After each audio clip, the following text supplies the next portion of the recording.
సమూయేలు 16వ అధ్యాయము. దావీదు కొండ శిఖరం అవతల కొంచెము దూరం వెళ్ళిన తరువాత మెఫీబోషెతు సేవకుడైన సీబా గంతలు కట్టిన 2 గాడిదలను తీసుకొని వచ్చెను. 200 రొట్టెలను, 100 ద్రాక్ష గెలలను, 100 అంజూరపు అడలను, ద్రాక్షరసపు తిత్తి 1 వాటి మీద వేసి ఉండెను.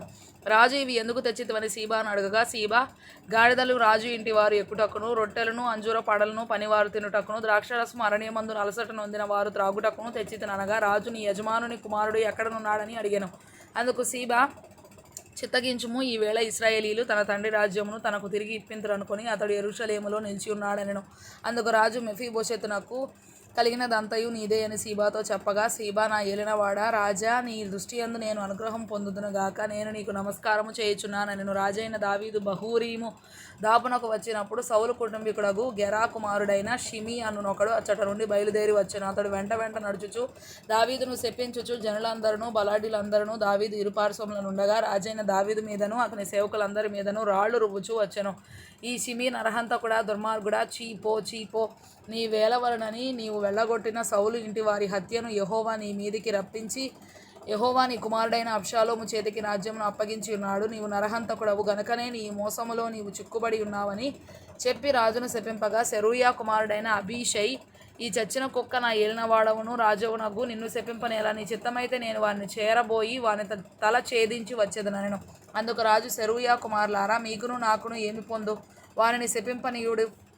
దావీదును శపింపమని యెహోవా వానికి సెలవీయగా నీవు ఇలాగున ఎందుకు చేయుచున్నావని ఆక్షేపణ చేయగలవాడెవడని చెప్పి అబీషైతోనూ తన సేవకులందరితోనూ పలికినదేమనగా, నా కడుపున పుట్టిన నా కుమారుడే నా ప్రాణము తీయచూచుచుండగా నా ఈ బెన్యామీనీయుడు ఈ ప్రకారము చేయట ఏమి ఆశ్చర్యము? వాని జోలి మానుడి, యెహోవా వానికి సెలవిచ్చి ఉన్నాడు గనుక వారిని శపింపనీయుడి.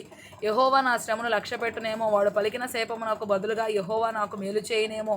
అంతటా దావీదును అతని వారును మార్గమున వెళ్ళిపోయిరి. వారు వెళ్ళిపోవచుండగా షిమీ అతనికి ఎదురుగా కొండ ప్రక్కన పోవచ్చు అతని మీదికి రాళ్లు విసరుచు ధూళి ఎగరగొట్టుచూ నుండెను. రాజును అతనితో కూడానున్న జనులందరూ బడలిన వారై ఒకానొక చోటికి వచ్చి అలసట తీర్చుకొనిరి. అబ్షాలోమును ఇశ్రాయేలు వారందరూ అహీతోపెలును యెరూషలేమునకు వచ్చి ఉండిరి.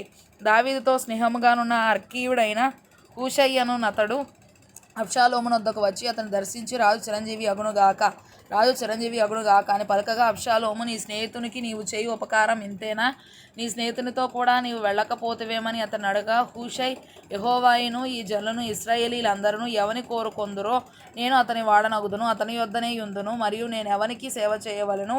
అతని కుమారుని సన్నిధిని నేను సేవ చేయవలెను గదా. నీ తండ్రి సన్నిధిని నేను సేవ చేసినట్లు నీ సన్నిధిని నేను సేవ చేయదునని అబ్షాలోమునొద్ద మనవి చేసిన. అబ్షాలోము అహీతోపెలుతో, మనము చేయవలసిన పని ఏదో తెలుసుకొనుటకై ఆలోచన చేతము రమ్ము అనగా, అహీతోపెలు, నీ తండ్రి చేత ఇంటికి కావలి ఉంచబడిన ఉపపత్నుల యొద్దకు నీవు పోయిన ఎడల నీవు నీ తండ్రికి అసహ్యుడవైతివని ఇశ్రాయేలీలందరూ తెలుసుకొందరు. అప్పుడు నీ పక్షం ఉన్నవారందరూ ధైర్యము తెచ్చుకొందరని చెప్పెను. కాబట్టి మేడ మీద వారు అబ్షాలోమునకు గుడారము వేయగా ఇశ్రాయేలీలకు అందరికీ తెలియనట్లుగా అతడు తన తండ్రి ఉపపత్నులను కూడెను. ఆ దినములలో అహీతోపెలు చెప్పిన ఏ ఆలోచన అయినను ఒకడు దేవుని యొద్ద విచారణ చేసి పొందిన ఆలోచన అయినట్టుగా ఉండెను. దావీదును అబ్షాలోమును దానిని అట్లే ఎంచుచుండిరి.